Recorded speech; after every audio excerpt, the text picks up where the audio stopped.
People, hope you all are doing well. आज हम लोग सेक्शन 29 और 29A आईपीसी के बारे में बात करेंगे। सेक्शन 29 हमें बताता है कि डॉक्यूमेंट का क्या मीनिंग होता है। ठीक है, सेक्शन 28 तक ऑलरेडी वीडियोस अपलोडेड है, तो अगर आप लोगों ने नहीं देखी है तो प्लीज देख लीजिए। सेक्शन 29 हमें बताता है कि डॉक्यूमेंट का क्या मीनिंग होता है। So the word document denotes any matter expressed or described upon any substance by means of letters, figures or marks, or by more than one of those means intended to be used or which may be used as evidence of that matter। देखो, कोई भी letters हो सकते हैं, figures हो सकता है या फिर मार्क्स हो सकते हैं। मार्क्स यानी कि टिक का मार्क हो गया, ठीक है, और ऐसे क्रॉस का मार्क हो गया, तो वो भी एक डॉक्यूमेंट होता है। आप कहोगे कि टिक का मार्क और क्रॉस का मार्क कहाँ पर डॉक्यूमेंट होता है, मतलब हम उसे डॉक्यूमेंट कैसे मानेंगे। जैसे मान लो कि किसी की राशन की दुकान है, ठीक है, अब उसका रजिस्टर एक मेंटेन्ड है कि इसका भाई हिसाब क्लियर है, इसका हिसाब क्लियर नहीं। तो जिसका हिसाब क्लियर है वो उसके सामने टिक का मार्क लगा रहा है, और जिसका हिसाब क्लियर नहीं है वो उसके सामने कट का मार्क लगा रहा है। और ये चीज उनका पुश्तों से चली आ रही है। राशन की दुकान बहुत ज्यादा पुरानी है, ये चीज उनकी पुश्तों से चली आ रही है।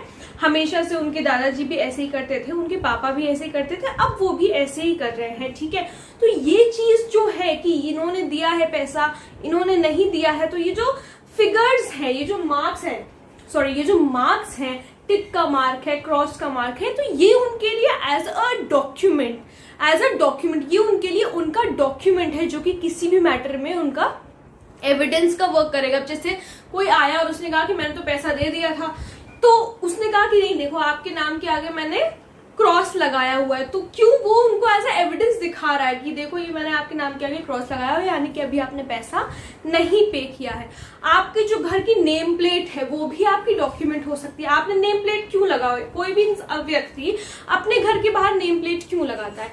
लीगल राइट जताने के लिए ना, कि इस घर पर मेरा लीगली राइट है इस घर के ऊपर, तो वो भी एक डॉक्यूमेंट, वो नेम प्लेट भी एक डॉक्यूमेंट हो सकता है। ठीक है, तो डॉक्यूमेंट का सिंपल सा मतलब यही होता है। अब हम देखते हैं अच्छा, डॉक्यूमेंट में आगे बढ़ने से पहले हम बेयर एक्ट में कुछ एग्जाम्पल देख लेते हैं, जो कुछ एग्जाम्पल्स दिए हुए हैं।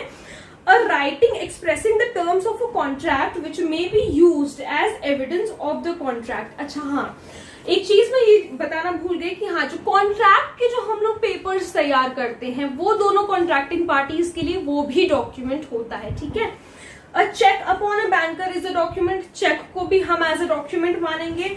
अ power of attorney is a document. A map or plan which is intended to be used or which may be used as evidence is a document.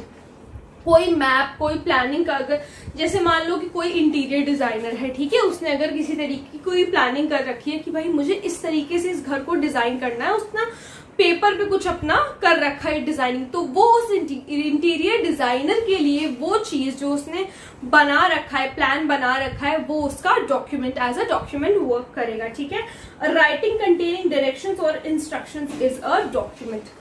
चलो अब आते हैं इलेक्ट्रॉनिक रिकॉर्ड्स पे। तो डॉक्यूमेंट का मतलब आई होप आप लोगों को समझ में आ गया होगा, बहुत ही ज्यादा आसान है। अब इलेक्ट्रॉनिक रिकॉर्ड्स क्या होते हैं? देखो, इलेक्ट्रॉनिक रिकॉर्ड सबसे पहली बात तो बहुत अच्छी तरीके से आईपीसी में डिफाइंड नहीं है। ये डिफाइंड है इंडियन एविडेंस एक्ट में, ठीक है, लेकिन इलेक्ट्रॉनिक रिकॉर्ड्स को हम लोग ऐसे समझ सकते हैं जैसे ईमेल होता है। ठीक है, आजकल ईमेल है, टेक्स्ट मैसेज है, ये भी एक एविडेंस के तौर पे वर्क करते हैं। इंफॉर्मेशन टेक्नोलॉजी एक्ट में भी इलेक्ट्रॉनिक रिकॉर्ड्स के बारे में कहा गया है। अब तो ये भी है कि under section 66 of the Indian information technology act WhatsApp chat is used as an evidence. तो वो जो व्हाट्सएप चैट है वो भी एक इलेक्ट्रॉनिक रिकॉर्ड है, नहीं?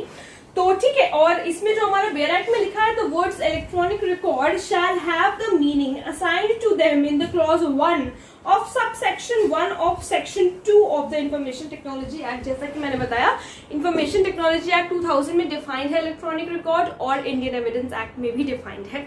तो हम इलेक्ट्रॉनिक रिकॉर्ड को कैसे समझ सकते हैं कि हम किसी भी ईमेल को एज एन एविडेंस यूज कर सकते हैं। ठीक है, व्हाट्सएप चैट आप मान लीजिए, टेक्स्ट मैसेजेस भी एज एन एविडेंस यूज हो सकती है, और वीडियो, कोई भी वीडियो भी एज एन एविडेंस यूज हो सकती है, इसको भी हम इलेक्ट्रॉनिक रिकॉर्ड ही कहेंगे। तो सेक्शन 29 में क्या डिफाइंड है? डॉक्यूमेंट, और सेक्शन 29A में डिफाइंड है इलेक्ट्रॉनिक रिकॉर्ड्स। अब हम लोग सेक्शन 30 की बात करेंगे अगले वीडियो में, तो वो वीडियो भी जरूर देखिएगा, और इससे पहले की वीडियो यानी कि सेक्शन 28, 27 वो सारी वीडियोस भी जरूर देखिए। कोई प्रॉब्लम है तो please let me know in the comment section, और अगर आप लोग किसी टॉपिक पे वीडियो देखना चाहते हैं तो वो भी प्लीज मुझे जरूर बताइएगा। Thank you so much.